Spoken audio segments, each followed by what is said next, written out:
Вокруг нас много людей, нуждающихся в помощи, но тяжелее всего семьям, где есть дети-сироты и дети-инвалиды. Помочь им стать полноценными членами общества, сделать их жизнь более комфортной, открыть дорогу в мир полный новых знаний, чувств, ощущений. Вот основные задачи благотворительного фонда «Течем» – некоммерческой организации добровольцев, людей, стремящихся сделать наш мир чуть добрее.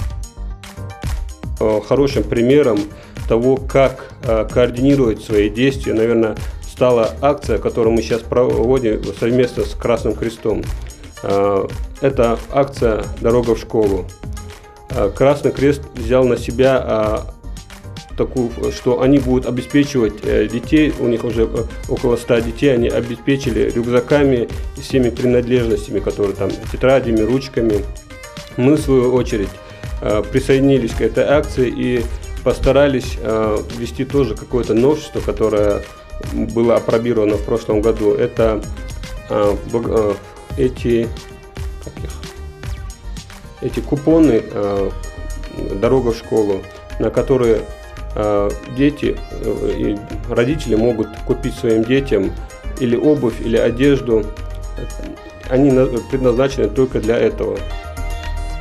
Меняются времена, меняются и способы оказания помощи. Сегодня волонтеры благотворительного фонда «Течем» пытаются идти в ногу со временем и внедрить в общество все те новшества, которые упрощают и систематизируют работу подобных организаций. Одним из каких-то новшеств, которые мы, благотворительный фонд «Течем» ввел, наверное, можно назвать это единая база нуждающихся Республики Ингушетия.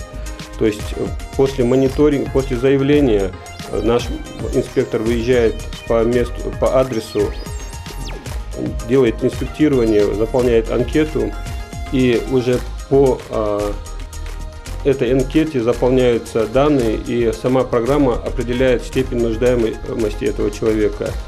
Они могут оказаться или в красной, или в синей, или в зеленой зоне. То есть красная зона – это остро нуждающиеся, синяя зона – это те, которые нуждаются, и зеленая – те, которые не подпадают под категорию, которым мы оказываем помощь.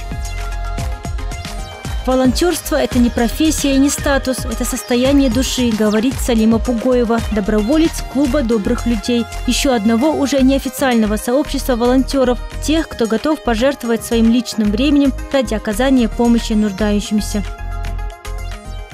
У нас около больше 20.